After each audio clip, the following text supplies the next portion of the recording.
আশা করছি আপনারা সকলেই ভালো আছেন এবং সুস্থ আছেন।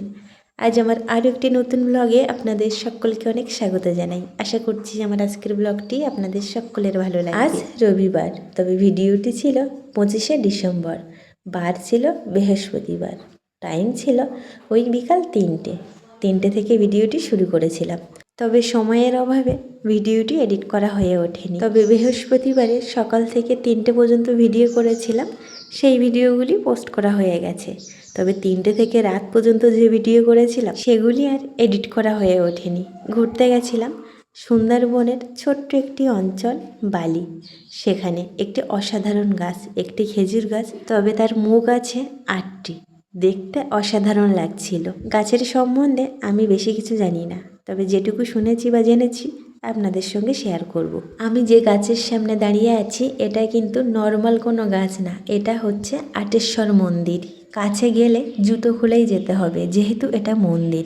এখানে লেখাই আছে, এই যে দুটো ব্যানার আছে, এখানে লেখাই আছে আটেশ্বর মন্দির। ওখানে এটাও লেখা আছে জুতো খুলে প্রবেশ করতে হবে। সত্যি জায়গাটা খুব সুন্দর আর অসাধারণ একটি জায়গা। আপনাদের চারিদিক একটু ঘুরে দেখাই আর গাছটাও দেখুন।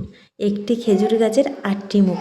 আমি তো এই প্রথমবার দেখলাম, সত্যি দেখে অসাধারণ লাগছিল আর জায়গাটাও খুব সুন্দর। এর আগে এরকম গাছ আমি কোনোদিনও দেখিনি। আপনারা যদি কেউ দেখে থাকেন অবশ্যই কমেন্টে জানাবেন। আর এই জায়গাটার আশেপাশে কিন্তু অনেক খেজুর গাছ আছে, তবে এমনি নর্মাল যেমন খেজুর গাছ হয় তেমনই, একটি করে মুখ। আর এই খেজুর গাছটির 8টি মুখ, তার কারণে নাম দেওয়া হয়েছে আটেশ্বর মন্দির। আর এই গাছটি আছে একদম বালি আমলামেতির শেষের দিকে। এক্স্যাক্ট লোকেশন আমি ঠিক বলতে পারবো না। যদি কেউ এই জায়গা থেকে আমার ভিডিও দেখে থাকেন বা জায়গার নাম জেনে থাকেন অবশ্যই কমেন্টে জানাবেন। এখান থেকে 20 বছর আগে এই খেজুর গাছটির 9টি মুখ ছিল, একটি মুখ মারা গেছে, তারপর থেকে 8টি। সেখান থেকে এই খেজুর গাছটির নাম আটেশ্বর মন্দির। খেজুর গাছের পাশে একটি নিম গাছ ছিল, সেটাও আর নেই, সেটাও মারা গেছে। এখানকার আশেপাশের লোক যারা বসবাস করে তারাই বলছিল। আর এখানে প্রতি বছর বছর পুজো হয়। আমি এই জায়গাটার গল্প শুনেছি, তবে কখনো আসা হয়নি। ভেবেই রেখেছিলাম 25শে ডিসেম্বরে ঘুরতে যাব। বাড়ির সবাই মিলে এসেছি। এদিকে আরও ভালো ভালো জায়গা আছে ঘোরার, দেখার আছে, তবে যেতে পারিনি। বাড়ি থেকে বেরিয়েছিলাম 3টের দিকে, যেহেতু শীতের বেলা ওখানে যেতে যেতে 4টে বেজে গেছিলো। বেশি সময় থাকতে পারিনি, সন্ধ্যা হয়ে আসছিল। যেগুলো দেখা হয়নি সেগুলো পরে একদিন এসে দেখে নেব। আজকের দিনে ঘুরতে আসার সময় দেখলাম এর পাশাপাশি পিকনিক হচ্ছে। যেহেতু 25শে ডিসেম্বর, পিকনিক তো হবেই। আমরাও ভেবেছিলাম পিকনিক করব। তারপর ভাবলাম না, এই জায়গাটার গল্প অনেক দিন ধরে শুনছি, পিকনিক তো পরেও করা যাবে, শীত তো পড়েই আছে, আগে জায়গাটা দেখে আসি। তার কারণে সবাই মিলে ঘুরতে আসলাম। বাড়িতে ফেরার পথে দেখলাম সুন্দরবনে যারা ঘুরতে এসছে পিকনিক করছে পাশাপাশি।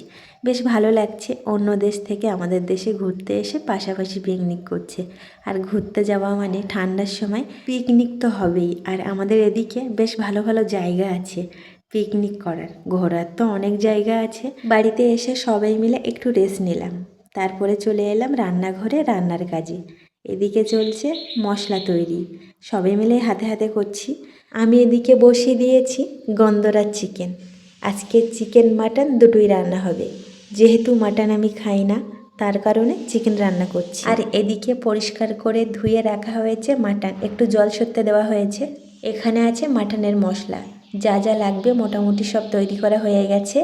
পেঁয়াজ কুচি, রসুন কুচি, আলু কুচি বলছি, আলু একটু ডুমু ডুমু করে কাটা হয়েছে, জিরে বাটা, আর এখানে আছে আদা বাটা, আর আছে লঙ্কা বাটা। সব মোটামুটি রেডি করা হয়ে গেছে। আর এই যে গন্ধরাজ চিকেন একটু অন্যরকমভাবে কষা করছি। আজকে রান্নাটা একদম অন্যরকমভাবে হচ্ছে। এখানে দিয়েছি আলু, গাজর, আর কিছু না। এখানে পেঁপে দেওয়া যায়, তবে পেঁপে আমার খাওয়া বারণ, তার কারণে পেঁপে দেওয়া হয়নি। অনেকে সাদা তেলে রান্না করে, তবে আমি সাদা তেল দিইনি, সর্ষের তেলেই রান্না করছি। যে যেমনভাবে পারে তেমনভাবেই রান্না করে, আমি আমার মতো করে রান্না করলাম। একদম নিজস্ব রান্নাটা আমার, কারণ এটা চিকেন স্টুর মতো প্রায় হচ্ছিল। তবে চিকেন স্টুতে সাদা তেল দেয় বা বাটার দেয়, আর আমি এখানে সর্ষের তেল দিয়েছি। তাছাড়াও চিকেন স্টুতে অনেক রকম সবজি দেয়, আমি এখানে একটু হালকা মশলা দিয়েছি আর বেশ ভালোভাবে কষে নিয়েছি। একটু হালকা গরম জল করে ঢেলে দিলাম মাংসে। আর এদিকে রান্না হচ্ছে মাটন কষা। মা রান্না করছে, আমি আজকে রান্না করব না। কারণ আমি খাই না বলে রান্না করছি না এমন কোনো কথা না, মাঝে মাঝে আমিও রান্না করি। তবে আজকে আর করলাম, মা আছে আর মা বেশ ভালো মাটন রান্না করতে পারে, মাটন চিকেন বেশ ভালো রান্না করতে পারে। আর চিকেন আমি খেতে পাচ্ছিলাম না, তার কারণে আজকে চিকেন রান্না করলাম, গন্ধরাজ চিকেন, যদি খেতে পারি দেখি এখন কি হয়। আর আজকে মা মাটন রান্না করছে সব বাটা মশলায়, সব শিলে বেটেছে হাতে, শুধু শুকনো লঙ্কা বাদ দিয়ে, ওটাই মিক্সি করে নেওয়া হয়েছে।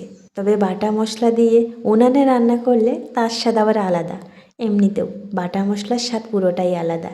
আজকে মা বলছিল বাইরে রান্না করবে, তবে বাইরে বেশ ভালোই ঠান্ডা, তার কারণে আর বাইরে গেলাম না।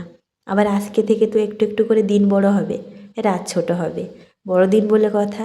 তো যাই হোক, মা বেশ একটু ভালোভাবে রসিয়ে কষিয়ে নিয়েছে, একটু হালকা গরম জল দিয়েছে, হালকা গরম জল দিলে নাকি খেতে বেশ ভালো লাগে।